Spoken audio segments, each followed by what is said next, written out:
Il n'est pas le premier à le dire, mais ce matin, c'est avec ces mots à lui que François Hollande a rappelé cette page de l'histoire de France. Ces 16 et 17 juillet 1942, où plus de 13 000 juifs ont été arrêtés et parqués, ici, à Paris, dans le Vélodrome d'hiver. Il y avait parmi eux plus de 4 000 enfants. Tous allaient être envoyés dans le camp d'extermination d'Auschwitz. La vérité, elle est dure, elle est cruelle. C'est que pas un soldat allemand, pas un seul, ne fut mobilisé pour l'ensemble de cette opération. La vérité, c'est que le crime fut commis en France, par la France. Le grand mérite du président Jacques Chirac est d'avoir reconnu ici même, le 16 juillet 1995, cette vérité.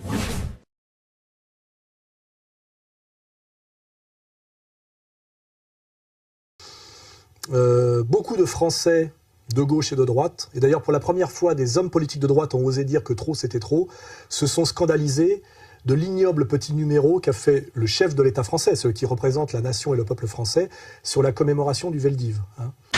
Alors Jacques Chirac était allé un tout petit peu moins loin, mais avait déjà fait un pas dans ce que je considère comme une mauvaise direction, dont je n'étais déjà pas très heureux de ce qu'il avait dit. Ce qu'a dit M. Hollande de façon beaucoup plus claire hier, personnellement, me scandalise. Pourquoi ? Mais pour une raison très simple, ma France, M. Jacubizine, elle n'était pas à Vichy. Elle était à Londres depuis le 18 juin. Voilà. La mienne. Alors, peut-être que nous n'avons pas la même France, peut-être que nous ne référons pas à la même France, peut-être que nous n'aimons pas la même France, M. Hollande et moi. La France, la patrie des droits de l'homme, la France libre, la France combattante et résistante qui sont morts au Vercors, qui sont morts au Glières, c'est leur faire... Est-ce que c'est de les respecter ? Est-ce que c'est leur rendre l'hommage qu'on leur doit ? Hollande est allé déshonorer la France, déshonorer sa fonction en commémorant le Veldiv. Maintenant, je vais rappeler ce qu'était le Veldiv. Le Veldiv, effectivement, c'est la police française qui, sous la pression allemande, il ne faut pas oublier que tout ça n'existait que parce que nous avons déclaré la guerre à l'Allemagne et que nous l'avons perdue, effectivement, qui, par la police française, rafle quelques milliers de juifs dans un vélodrome qui s'appelle le Veldiv. Il faut rappeler, et là je vais effectivement remercier Jean Robin, qui est hors concours pour le Crétin du Mois, de m'avoir prêté ce livre que je ne lui ai pas rendu parce que comme il m'injurie depuis, je pense qu'il a du mal à venir le rechercher. Mais s'il veut venir le rechercher, il a qu'à venir me voir. Je lui rendrai pas seulement le livre, je lui rendrai aussi la monnaie de sa pièce sur 2-3 injures que je n'ai pas appréciées. Il faut pas oublier qu'il n'y a pas seulement l'État français qui a collaboré à travers sa police. Et là, je citerai Bardèche. Quand on fait une guerre à l'Allemagne, on la perd, on signe une armistice, il y a une continuité administrative qui fait qu'on vit sous le joug du vainqueur et qu'il faut bien imaginer que dans un pays de 40 millions d'habitants, tout le monde ne va pas partir à la nage à Londres. Donc de toute façon, il était logique que la police française fasse son boulot de collabo comme elle le fait aujourd'hui quand elle vient m'arrêter. Vous voyez, elle fait son boulot de collabo parce qu'elle n'a pas le choix, c'est le principe de la soumission administrative, de l'obéissance aux ordres, etc. Donc de ce point de vue-là, je suis assez d'accord avec M. Prasquier. La République française, effectivement, c'était la République de Pétain. Mais il y en avait aussi une autre, et on a décidé que la bonne, c'était celle de De Gaulle, parce que ça permet la réconciliation nationale, ça permet la continuation du roman national positif, ça permet effectivement que tous les types de banlieues ne haïssent pas les Français de souche en les traitant seulement de lâches et de collabos, ça n'avait que des effets positifs. Et c'était surtout négocié après-guerre, puisque on a blanchi effectivement la France grâce à De Gaulle, mais on a aussi blanchi tous les juifs de la collaboration de l'UGIF. L'UGIF est l'ancêtre direct du CRIF, qui eux-mêmes ont fourni la liste des gens qu'il fallait aller rafler, car je rappelle que le consensus pétainiste, c'était « nous sauvons les juifs de France avec la collaboration des institutions juives françaises et nous rendons à la puissance occupante les juifs issus du Reich allemand, qui sont les juifs polonais, les juifs tchèques et les juifs allemands réfugiés en France, qui sont d'ailleurs, comme par hasard, le père de tous les juifs haineux d'aujourd'hui, c'est-à-dire Finkielkraut, etc., d'où la phrase « la France mérite notre haine », etc. C'est-à-dire que les juifs français ont collaboré aussi, au niveau de les instances représentatives,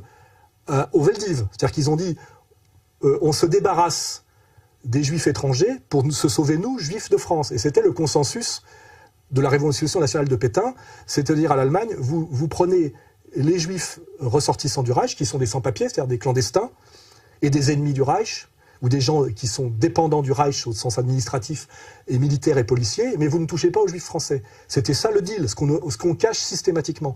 Et la rafle du Veldiv se fait avec la collaboration des institutions juives représentatives de l'époque, qui est l'UGIF, qui, je le répète, est l'ancêtre du CRIF. Il faut le savoir. Voilà. Et donc, si aujourd'hui on dit que la France c'est la collaboration et c'est Pétain. Il faut dire aussi que le CRIF, c'est l'UGIF. Hein. Or, je vous rappelle qu'à la Libération, les Juifs collabos de l'UGIF, qui étaient très nombreux, quand on lit les décomptes de Robatet dit qu'il quitte Vichy tellement il y a de Juifs à Vichy autour de Pétain, dont le premier, Emmanuel Berle, mari de Mireille du Petit Conservatoire, écrivait ses discours, hein, il faut le savoir. Bon. Donc si à un moment donné, il faut savoir que les Juifs collabos ont échappé aux tribunaux d'épuration à la Libération et qu'ils ont été jugés en interne par la communauté juive elle-même, ce qui s'appelle d'ailleurs une mise en place illégale et totalement anti-républicaine de tribunaux rabbiniques. On ne voit pas pourquoi, quand on est un juif collabo, on échappe à la justice de la République. C'est déjà totalement anti-républicain, ça fait partie des dysfonctionnements qui montrent que finalement, la République n'est peut-être pas tout à fait ce qu'on croit, ou d'ailleurs il faut peut-être que la phrase débile et délirante de BHL est vraie, puisqu'il avait bien dit un jour sur France 2 à une heure de grande écoute devant Arlette Chabot, ces synagogues qui sont le symbole de la République. Je pensais que c'était une stupidité, finalement c'est peut-être vrai. Voilà. Enfin donc, si l'idée c'est que les Juifs collabos ont échappé à la justice parce qu'ils étaient collabos à cause de la pression de Vichy et la pression allemande, exactement comme le père de monsieur Drucker, qui était un juif collabo de première, qui envoyait les petits juifs non français à la déportation, notamment à Nice, en leur regardant la quéquette, et qui a terminé médecin-chef du camp de Drancy. On pouvait toujours dire, oui, mais il n'avait pas le choix, parce que pour sauver les juifs de France, il fallait balancer les enfants d'Isieux. Non, excusez-moi, j'ai dit une connerie, les juifs niçois. Donc à ce moment-là, d'accord, mais à ce moment-là, on va dire la même chose. Si la police française et la haute administration française est obligée de faire une politique anti-juive qui n'était pas du tout la politique française d'avant 39, c'est parce qu'elle a la pression de la victoire allemande et de l'occupation allemande.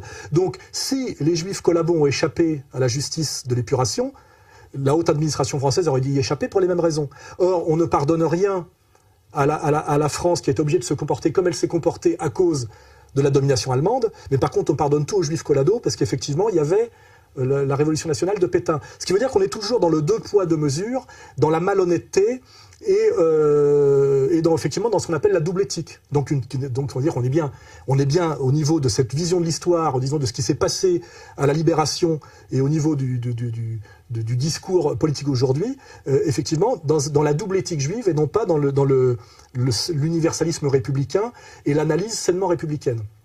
Et nous remettrons, je crois, pour enfoncer le clou, la manière dont Mitterrand répond à El Kabbach. On voit bien que d'ici au mois de juillet, on va encore vous redemander que la France présente des excuses pour ce qui s'est passé à Vichy. Votre position est toujours la même. Ils attendront longtemps, ils n'en auront pas. La France n'a pas d'excuses à donner, ni la République. À aucun moment je ne l'accepterai. Je considère que c'est une demande excessive de gens qui ne sentent pas profondément ce que c'est que d'être français, l'honneur d'être français et l'honneur de l'histoire de France. Et vous recommanderiez à vos successeurs, s'ils sont de droite, d'adopter la même attitude? Ils feront ce qu'ils veulent, mais bien sûr. Pas de recommandation à faire. Non, mais parce que la pression va se faire également sur eux. Dans 100 ans peut-être aussi encore. Ouais. Qu'est-ce que ça veut dire? C'est l'entretien de la haine. Et ce n'est pas la haine qui doit gouverner la France. El Kabbach, mandaté par la communauté, lui demande d'accepter, en trahissant le pacte de réconciliation nationale qui avait été signé avec De Gaulle, d'accepter cette saloperie que Chirac a acceptée, car Chirac est une merde. Je crois que c'est Marie-France Garot qui disait, on pensait qu'il était du marbre dont on fait les statues, il est de la faïence dont on fait les bidets. Ces heures noires souillent à jamais notre histoire et sont une injure à notre passé et à nos traditions. Oui, la folie criminelle de l'occupant a été, chacun le sait, secondée par des Français, secondée par l'État français. Chirac a accepté de mettre le doigt dans l'engrenage de la soumission et du déshonneur national, et il nous a tous déshonorés par cette soumission, qui est aussi une soumission, je dirais, d'allégeance à la puissance. Reconnaître la responsabilité de l'État français dans le Veldiv, c'est faire ce que Mitterrand lui-même a toujours refusé de faire, et ce qui lui a valu d'ailleurs qu'on lui ressorte sa Francisque derrière, hein, parce que nos maîtres savent punir ceux qui ne leur obéissent pas, même quand ils les ont financés toute leur vie. Et à cause de Chirac, on a eu une soumission de plus en plus grande chaque année, et on en arrive là à à l'ignoble prestation de Hollande, qui est censé représenter les Français et pas la communauté juive organisée, et qui déshonore la résistance, ma propre famille, le gaullisme, et qui trahit le pacte républicain, en plus sur un mensonge historique. La vérité, c'est que le crime fut commis en France, par la France. Le grand mérite du président Jacques Chirac est d'avoir reconnu ici même, le 16 juillet 1995, cette vérité. Donc je dis, si on doit condamner la haute administration française, la police française et le peuple de France tout entier, ce qui est d'ailleurs du tribalisme, puisque c'est la responsabilité collective et héréditaire, ce qui n'existe pas dans la vision helléno-chrétienne, qui est l'individu et le pardon. Hein. C'est-à-dire, là, on est dans le tribalisme juif intégralement. Hein. C'est-à-dire ni pardon ni oubli, responsabilité collective et transmissible. C'est ce qui définit le tribalisme, la responsabilité collective et transmissible. C'est-à-dire, je tue ton cousin parce que toi, t'as tué quelqu'un, et je tue les gosses parce que les parents ont fait quelque chose. Dans le monde de l'universalisme républicain, il n'y a que la responsabilité individuelle. Je n'ai rien fait, je suis né en 58, aucun Français aujourd'hui n'a rien fait et n'est responsable de rien de ce qui s'est passé entre 40 et 45. Et si on doit juger effectivement les collabos, jugeons tous les collabos, et donc jugeons aussi les cadres de l'UGIF. Hein, voilà. Or, personne ne vous parle jamais de l'UGIF, c'est pour ça que moi je vais montrer ce livre de Maurice Rafchus, qui a écrit sur l'UGIF, c'est-à-dire sur les juifs français collabos, parce que lui, ses deux parents, c'est un juif d'origine de l'Est, ses deux parents ont été assassinés à cause de la collaboration des juifs collabos. Et il faut savoir que ce livre que m'a prêté Jean Robin, je le remercie, a été édité une seule fois, il n'a jamais été réédité. L'éditeur qui a eu le courage de l'éditer a subi un attentat à la bombe, il faut le savoir. Hein, c'est-à-dire qu'il y a une communauté qui sait se faire respecter et sait faire respecter la loi du silence avec des principes de type mafieux, ultra-violents, il faut bien le rappeler. Hein. Violence que je subis, que Dieudonné a subi, que subissent tous les gens qui essaient de faire passer un peu de vérité. Et j'ai rencontré moi-même Maurice Rafchus en 2004, et il m'a dit, nous avons un point commun, c'est que nous avons tous les deux été ratonnés par la LDJ. Donc là, je rappelle bien que dans la communauté, certains juifs de vérité qui vont contre les intérêts supérieurs des élites communautaires se font châtier exactement comme les goïs, exactement comme dans la mafia, un cadre de la mafia qui à un moment donné joue contre les intérêts de la mafia ou essaye de s'émanciper ou de sortir de cette logique communautaire se fait persécuter, voire assassiner. Et ce pauvre Maurice Rafchus, pour avoir essayé de faire savoir qu'il y avait toute une histoire des juifs collabos, s'est fait ratonner par la LDJ. L'éditeur qui a édité ce livre a subi un attentat à la bombe qui, à mon avis, ne vient pas des jésuites ou des islamistes. Hein. Et pour vous dire que c'est un sujet éminemment brûlant, qui demande beaucoup de courage, mais qui est connu de tous les gens qui connaissent un peu l'histoire. Je pense que M. Nora connaît très très bien cette histoire-là. Hein. Mais par contre, personne n'en parlera jamais, parce qu'il faut un grand courage pour en parler, c'est dangereux. Voilà. Mais voilà, pour finir sur le Veldiv, je veux bien la responsabilité, le procès de la collaboration, mais jusqu'au bout. Ou alors, on respecte le pacte de réconciliation nationale, on arrête d'humilier le peuple français avec ça, alors que ça s'est passé il y a plus de 60 ans, qu'on est dans une période de chômage de masse, qu'il y a de gros problèmes à régler, et qu'il y en a plein le cul de demander pardon pour des choses que nous n'avons pas commises, pour des fautes que nous n'avons pas commises. Voilà. Ok ? C'est clair ?